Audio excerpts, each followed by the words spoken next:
Hello, Mark. I'm Jennifer from the Sophomore Speaking and Listening class. My student number is 7. Today I will be reading Jamie Oliver, Teach Every Child About Food. Sadly, in the next 18 minutes when I do our chat, 4 Americans that are alive will be dead through the food that they eat. My name's Jamie Oliver. I'm 34 years old. I'm from Essex in England, and for the last 7 years I've worked fairly tirelessly to save lives in my own way.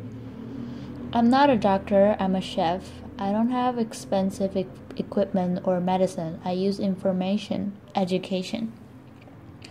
I profoundly believe that the power of food has a primal place in our homes that binds us to the best bits of life.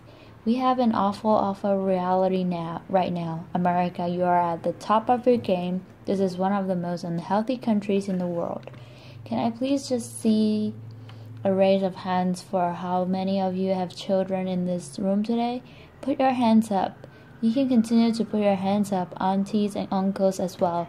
Most of you, okay, we, the adults of the last 4 generations, have blessed our children with the destiny of a shorter lifespan than their own parents.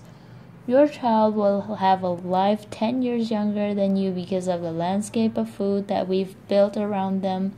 2/3 of this room today in America are statistically overweight or obese. You lot, you're right, but we'll get you eventually. Don't worry. Laughter. The statistics of bad health are very clear. We spend our lives being paranoid about death, murder, homicide, you name it. It's on the front page of every paper. CNN. Look at homicide at the bottom. For God's sake, right? Laughter. Applause. Every single one of those in the red is a diet-related disease. Any doctor, any specialist will tell you that fact.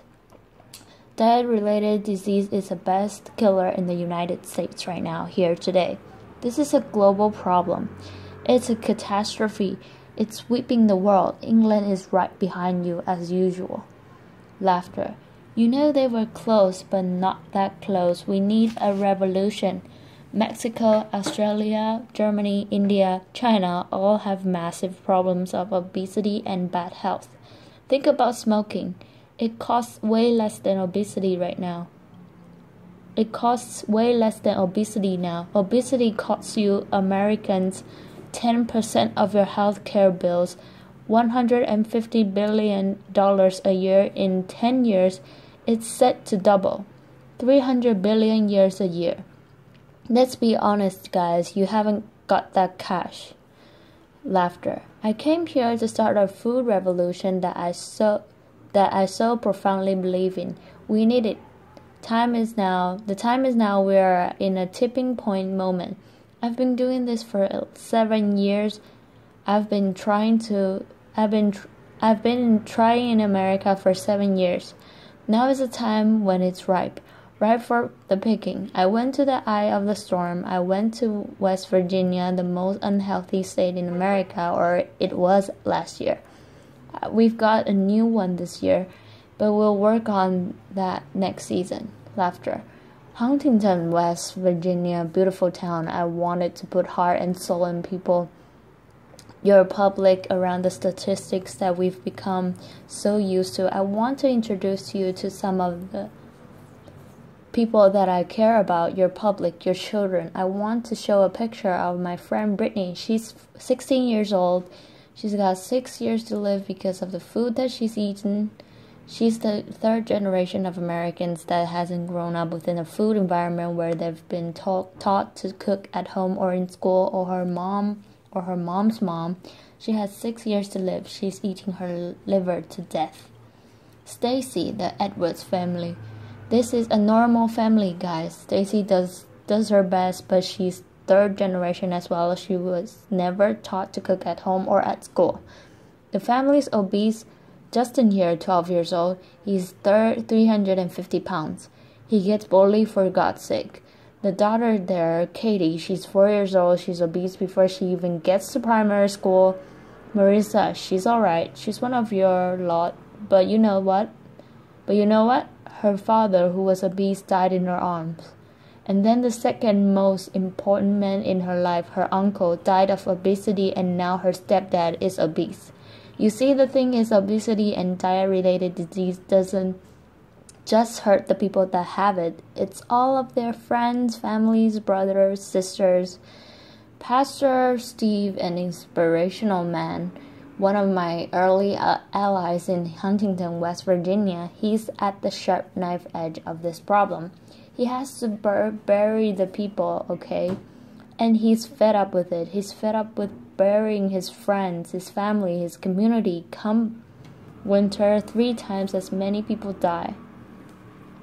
He's sick of it. This is preventable disease. Waste of life, by the way. This is what they get buried in. We are not geared up to this.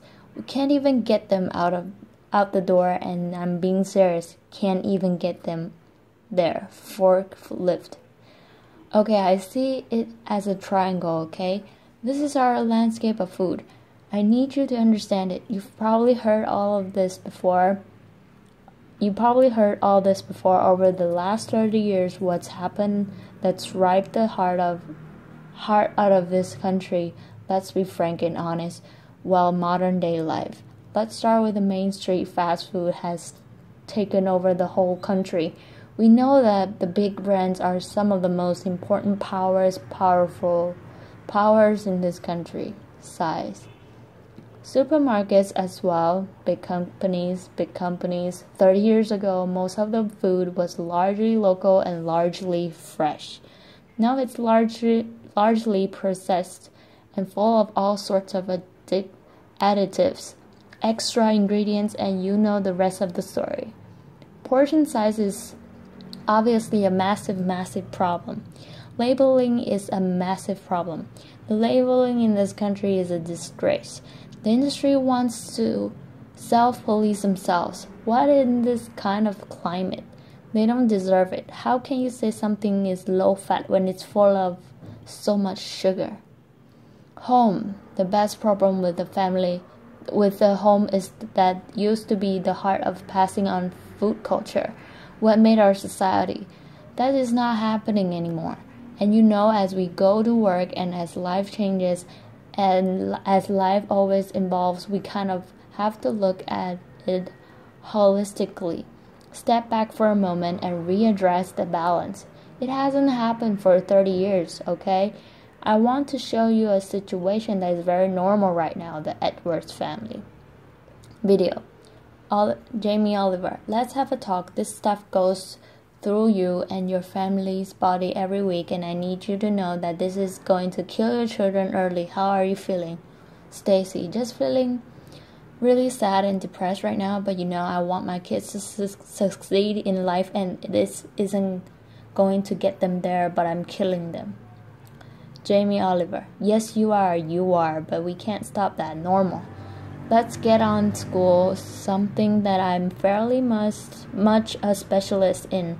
Okay, school. What is school? Who invented it? What's the purpose of school? School was always invented to arm us with the tools to make us creative, do wonderful things, make us earn a living, etc., etc. You know, it's been kind of in this sort of tight box for a long time, okay?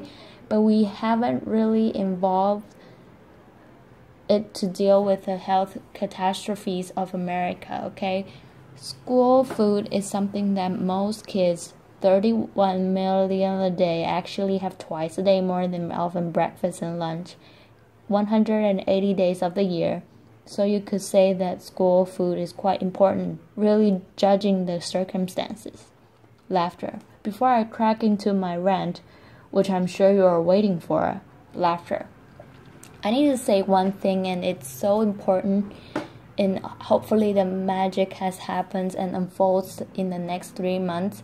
The lunch ladies, the lunch cooks of America, I offer myself as their ambassador. I'm not slagging them off. They're doing the best they can do. They're doing their best, but they're doing what they're told, and what they're being told to do is wrong. The system is highly run by accountants. There's not enough or any food knowledgeable people in this business. There's a problem if you're not a good expert and you've got tight budgets and it's getting tighter, then you can't be creative. You can't duck and dive and write different things around things. If you're an accountant and a box ticker, the only thing you can do in these circumstances is buy cheaper shit. Now the reality is the food that your kids get every day is fast food. It's highly processed. There's not enough fresh food in there at all. You know the amount of additives, numbers, ingredients you wouldn't believe.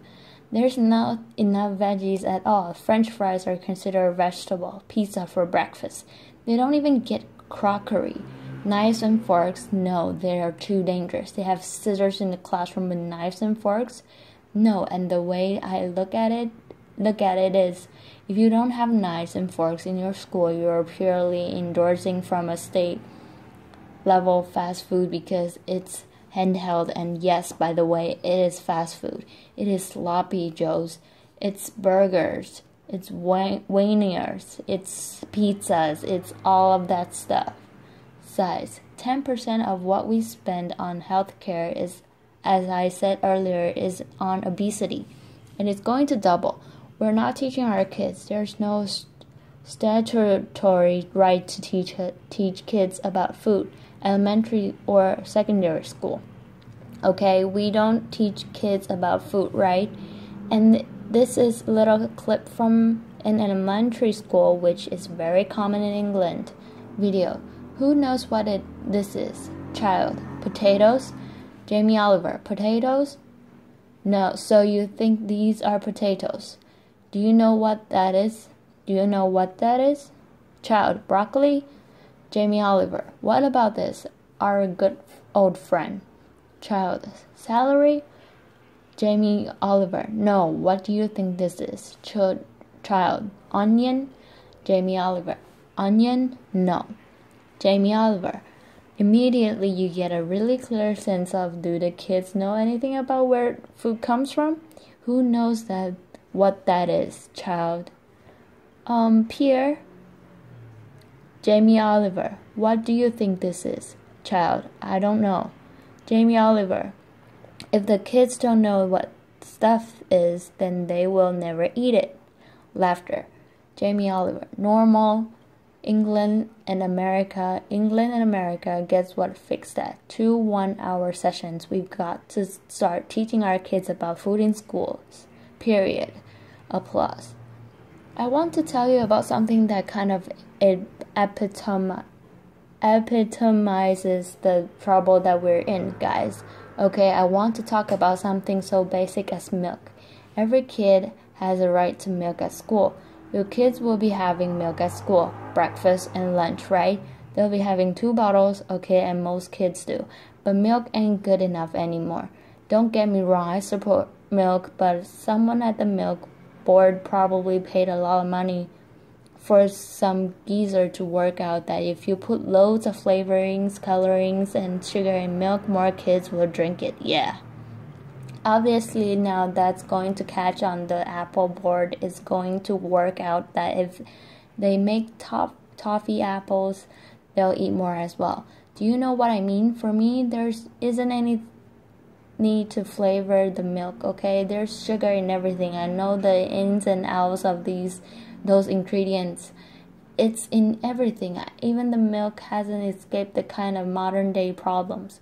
There's our milk, there's our carton, and that is nearly as much sugar as one of your favorite cans of Flizzy Plop, and they are having 2 a day. So let me just show you. We've got one kid here having 8 tablespoons of sugar a day.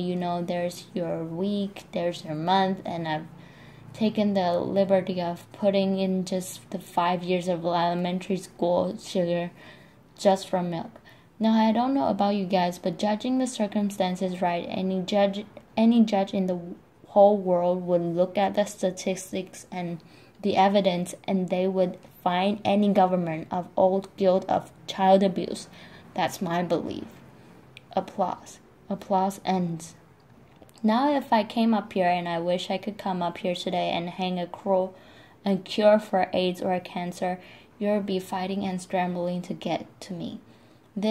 All this bad news is preventable. That's the good news. It's very, very preventable, so let's just think about it. We got a problem here, we need to reboot. Okay, so in my world, what do we need to do? Here's the thing, right? It cannot just come from one source. To reboot and make real tangible change so that I could look you in the white of the eyes and say, in 10 years' time, the history of your children's lives, happiness, and let's not forget you're clever if you eat well, you're going to live longer, all of that stuff. It will look different, okay? So supermarkets, where else do you shop so religiously week in, week out? How much money do you spend in your life in a supermarket? Love them. They just sell us what we want. Alright, they owe us to put a food ambassador in every major supermarket. They need to help us shop. They need to show us how to cook quick, tasty, seasonal meals for people that are busy. This is not expensive. It is done in some, and it needs to be done across the board in America soon and quick. The big brands, the food brands, needs to put food education at the heart of their business. I know easier said than done. It's the future. It's the only way. Fast food, with the fast food industry, it's very competitive. I have loads of secret papers and dealings with fast food restaurants. I know how they do it. I mean, basically, they've weaned us on to these hits of sugar, salt, and fat, and X and Y and Z. And everyone loves them, right? So these guys are going to be a part of the solution. But we need to get the government to work with all of the fast food purveyors and the restaurant industry, and are over a 5, 6, 7 year period, wean of us off the extreme amounts of fat, sugar, and all the other non-food ingredients. Now also back to the sort of big brands. Labeling, I said earlier, is an absolute farce and has got to be sorted. Okay, obviously in schools we owe it to them to make sure that those 180 days of the year, from that little precious age of 4 until 18, 20, 24, whatever, they need to be cooked proper, fresh food from local growers on site. Okay, there needs to be a new standard of fresh, proper food for your children. Yeah, applause. Under the circumstances, it's profoundly important that every single American child leaves school knowing how to cook 10 recipes that will save their life skills. Applause. That means that they can be students, young parents, and be able to sort of duck and dive around the basics of cooking no matter what recession hits them next time. If you can cook, recession money doesn't matter. If you can cook, time doesn't matter. The workplace, we haven't really talked about it. It's now time for corporate responsibility to really look at what they feed or make available to their staff. Their staff are the moms and dads of America's children. Marissa, her father died in her hand, and I think she'd be quite happy if corporate America could start feeding their staff properly. Definitely, they shouldn't be left out. Let's go back to the home. Now look, if we do all this stuff, and we can, it's so achievable. You can care and be commercial, absolutely, but the home needs to start passing on cooking again. For sure, pass it on as a philosophy, and for me, it's quite romantic, but it's about if one person teaches 3 people how to cook something, and they teach 3 of their mates, and that only has to repeat itself 25 times, and that's the whole population of America. Romantic, yes, but most importantly, it's about trying to get people to realize that every one of your individual efforts makes a difference. We've got to put back what's been lost. Huntington Kitchen, Huntington, where I made this program, we've got this primetime program that hopefully will inspire people to really get on this change. I truly believe that change will happen. Huntington's Kitchen, I work with the community. I work in the schools. I found local sustainable funding to get every single school in the area from the junk onto the fresh food, $6.5 grand per school. Applause. That's all it takes, $6.5 grand per school. The kitchen is $25 grand a month, okay? This can do 5,000 people a year, which is 10% of the population, and it's people on people. You know, it's local works teaching local people. It's free cooking lessons, guys, in the main street. This is real, tangible change. Real, tangible change around America. If we just look back now, there is plenty of wonderful things going on. There's plenty of beautiful things going on. There are angels around America doing great things in school, farm to school setups, garden setups, education. There are amazing people doing this already. The problem is that they all want to roll out what they're doing to the next school, but there's no cash. We need to recognize the experts and the angels quickly, identify them, and allow them to easily find the resource to keep rolling out what they're already doing, and doing well. Business of America need to support Mrs. Obama to do the things that she wants to do. Applause. And look, I know it's weird having an English person standing here before you talking about all this. All I can say is I care. I'm a father and I love this country, and I believe truly actually that if change can be made in this country, beautiful things will happen around the world. If America does it, other people will follow. It's incredibly important. Audience, yeah. Applause. When I was in Huntington trying to get a few things to work when they weren't, I thought if I had a magic wand, what would I do? And I thought, you know what? I just love to be put in front of someone of the most amazing movers and shakers in America. And a month later, Ted phoned me up and gave me this award. I'm here, so my wish, dyslexic, so I'm a bit slow. My wish is for you to help a strong, sustainable movement to educate every child about food, to inspire families to cook again, and to empower people everywhere to fight obesity. Applause. Thank you. Applause continues. Thank you.